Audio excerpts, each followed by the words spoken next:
कहा गया कि कोई भी कलाकार अपने शुभ कार्य शुरू करता है तो अपने इष्ट देवी देवता का पूजा पाठ विनती इबादत करता है। उससे पहले अपने आगे की मशीन चेक करता है। चेक करना हाँ सही हो ना है।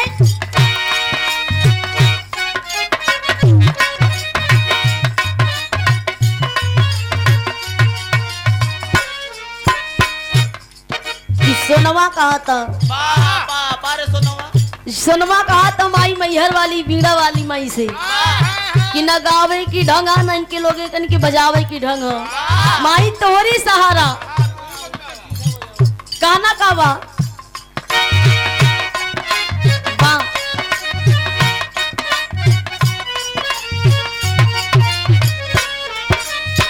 दुनिया में ज्ञान रूपी,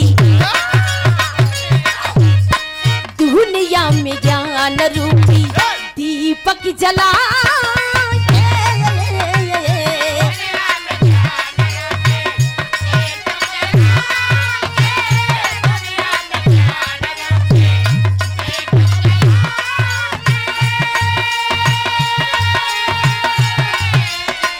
दुनिया में ज्ञान रूपी दीपक जला के कैलू अजोरा वालू हो है।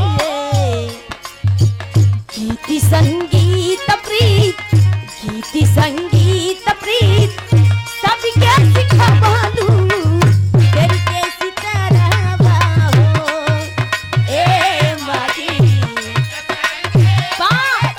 जिया शेर जय हो।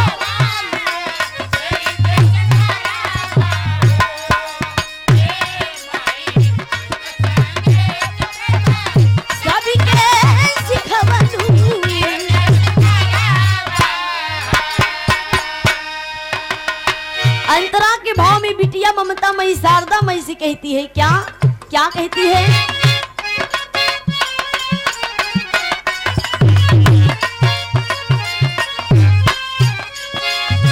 सुनीला या राज छोड़ा मैहर के पहाड़ हो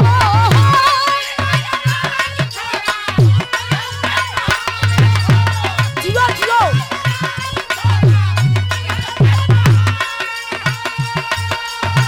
सुनीला या राज छोड़ा मैहर क्या बहाली हो महफिल में आवा माई हंसी पे सवार हो महफिल में आवा माई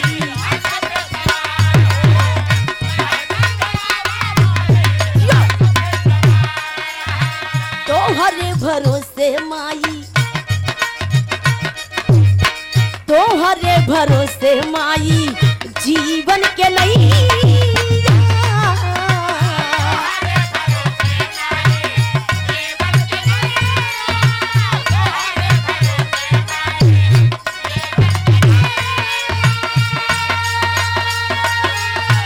तोहरे भरोसे माई जीवन के नहीं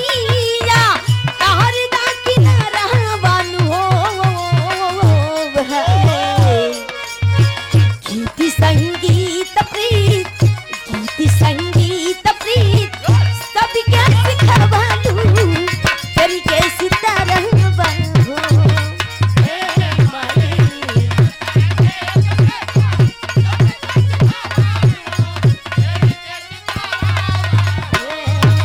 ए माई।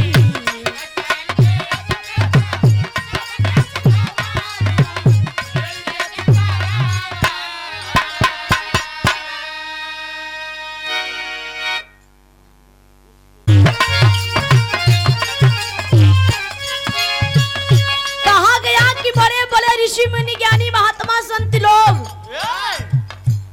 आपकी पूजा पाठ विनती इबादत करके इस दुनिया से अमर हो गए नाम जपने से। क्या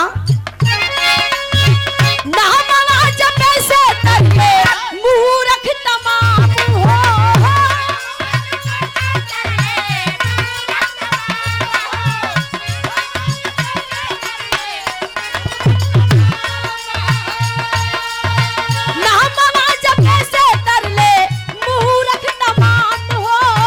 ज्ञान पाकी कैले सारी दुनिया में के नाम हो।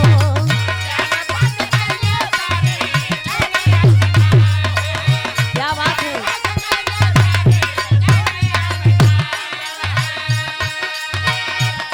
सोनमा कहता मानी के मंदिरिया में, मानी के मंदिरिया में तो हरी मुरादी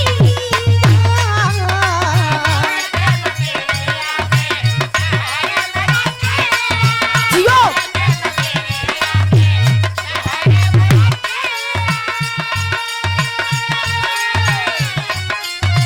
मानी के मंदिरिया में तो हरी मुरादिया आठों पहाड़ा बनू गीति संगीत प्रीत, गीति संगीत प्रीत सभी के सिखवालू तेरी के सितारा बनू।